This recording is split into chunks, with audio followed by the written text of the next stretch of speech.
I favaresi stanno rispondendo alla grande all'invito di differenziare i rifiuti. A dircelo anche oggi, con enorme stupore, è il responsabile del servizio Giuseppe Pullara, che giovedì scorso, attraverso la nostra emittente, aveva rivolto un invito ai cittadini.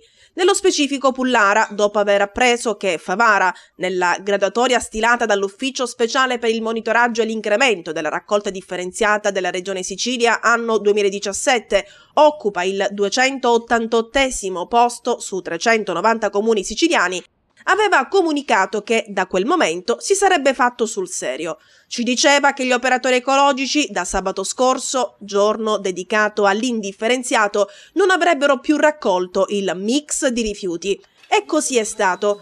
Non potete capire quanta plastica abbiamo raccolto oggi, ci dice Pullara. Abbiamo riempito diversi camion che hanno dovuto scaricare presso il centro di smaltimento per poi ritornare ed essere nuovamente riempiti. Non succedeva da diverso tempo, ci ha detto soddisfatto.